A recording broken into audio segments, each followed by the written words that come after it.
ఈ ఏడాది వర్షాలు ఆలస్యం కావడంతో వరి నాట్లు కూడా చాలా చోట్ల ఆలస్యంగా వేశారు.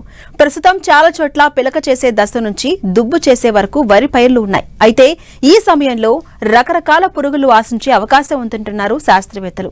వీటిని గమనించిన వెంటనే సకాలంలో నివారణ చర్యలు చేపట్టినట్లయితే అధిక దిగుబడులను పొందేందుకు ఆస్కారం ఉంటుందని సమగ్ర సస్యరక్షణ చర్యల గురించి తెలియజేస్తున్నారు రాజేంద్రనగర్ వరి పరిశోధనా కేంద్రం ప్రధాన శాస్త్రవేత్త రామగోపాల్ వర్మ.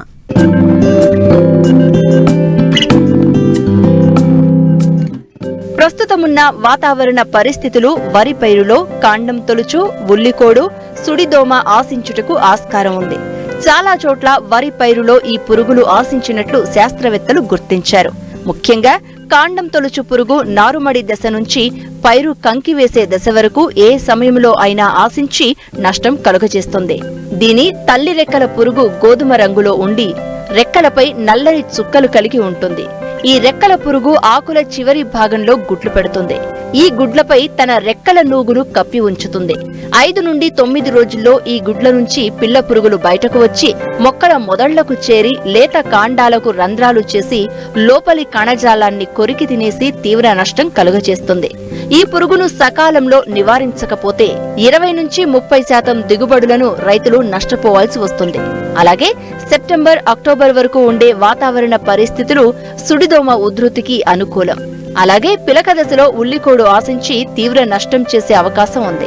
కాబట్టి ఈ పురుగులు ఆశించకుండా ముందస్తు జాగ్రత్తలు తీసుకోవాలి. ఒకవేళ పురుగులు ఆశించినట్లయితే గుర్తించిన వెంటనే సస్యరక్షణ చర్యలు చేపట్టాలంటూ రైతులకు తెలియచేస్తున్నారు రాజేంద్రనగర్ వరి పరిశోధనా కేంద్రం ప్రధాన శాస్త్రవేత్త రామ్గోపాల్ వర్మ.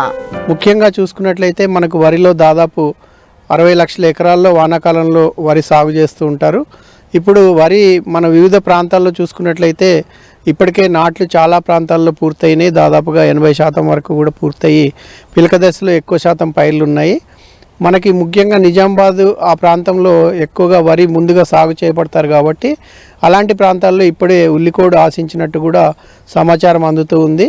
దానివల్ల ఆ ఆకులు ఉల్లిగొట్టాల్లాగా మారడం వల్ల కాండము మనకు వెన్నువేయకపోవడం అనేది జరుగుతుంది. తద్వారా దిగుబడి తగ్గే అవకాశం ఉంది. కాబట్టి రైతులంతా కూడా ఉల్లికోడు తట్టుకొని రకాలను సాగు చేసిన ప్రాంతాల్లో వెంటనే ఫిప్రోనిల్ అనే 0.3% గుళికలు 8 కిలోలు కానీ, ఫిప్రోనిల్ 0.6% గుళికలు 4 కిలోలు కానీ ఎకరానికి చొప్పున పల్చగా నీరుంచి వేసుకోవాల్సి ఉంటుంది. అదేవిధంగా కొన్ని ప్రాంతాల్లో ఇప్పుడిప్పుడే కాండం తొలిచే పురుగు ఆశించి మనకు మొవ్వులు చనిపోతున్నట్టు కూడా కొంత సమాచారం అందుతూ ఉంది. కాబట్టి మన పొలంలో ఎక్కడైనా రెక్కల పురుగులు కనపడుతూ ఉన్నాయా, పసుపు రంగులో ఉండి మనకు ఆకుల కొనల మీద ఏమైనా రెక్కల పురుగులు కనపడుతుంటే వాటి కాండం తొలిచే పురుగు ఉధృతిని గమనించుకోవాలి. అదేవిధంగా లింగాకర్షక బుట్టలు పెట్టుకుని కూడా ఎకరానికి 3 లింగాకర్షక బుట్టలు పెట్టుకుని కూడా కాండం తొలిచే పురుగు ఉధృతిని మనము గమనించుకునే అవకాశం ఉంది.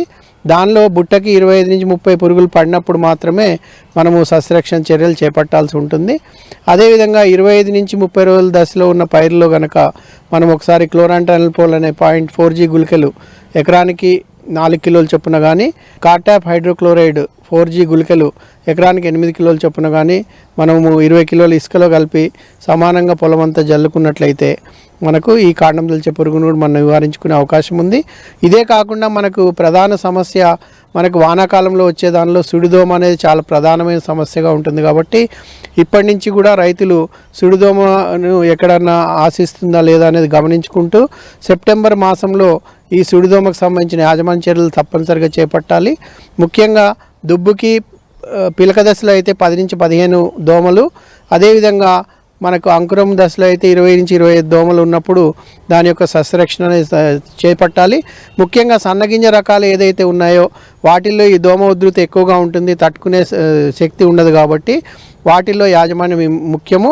ప్రధానంగా చూసుకున్నట్లయితే ఇప్పుడు ఈ దశలో ఆశించేటువంటి ఆకు తినే పురుగులకు గనక మనం క్లోరోపైరిఫాస్ కానీ, ప్రొఫెనోఫాస్ కానీ, లాంబ్డాసైలోత్రిన్ కానీ ఇలాంటి పురుగు మందుల వాడకాన్ని తగ్గించుకుని మనము ఉన్నట్లయితే దోమ ఉధృతికి దోహదం చేయకుండా ఉంటుంది. కాబట్టి ఈ సూచనను పాటిస్తూ దోమ ఉధృతి గమనించిన వెంటనే పైమెట్రోజైన్ అనే మందు 0.5 గ్రాములు లీటర్ నీటికి చొప్పున కానీ, లేకపోతే డైనోటెఫిరాన్ అనే మందు 0.4 గ్రాములు లీటర్ నీటికి చొప్పున కానీ, లేదా ట్రైఫ్లూమెజోపైరిమ్ అనే మందు 0.48 ml లీటర్ నీటికి చొప్పున కానీ, ఈ విధంగా మనం మందుల్ని మార్చి పిచికారీ చేసుకున్నట్లయితే ఈ దోమ ఉధృతిని మనం సకాలంలో నివారించుకుని అధిక దిగుబడులు పొందే అవకాశం ఉంది. ఈ వానాకాలంలో ఈ 3 పురుగులు మనకు ప్రధానంగా వరిని ఆశించి వానాకాలంలో నష్టం చేస్తాయి కాబట్టి వాటి మీద మీరు అప్రమత్తంగా ఉండాలని శాస్త్రవేత్తలుగా సూచిస్తున్నాం.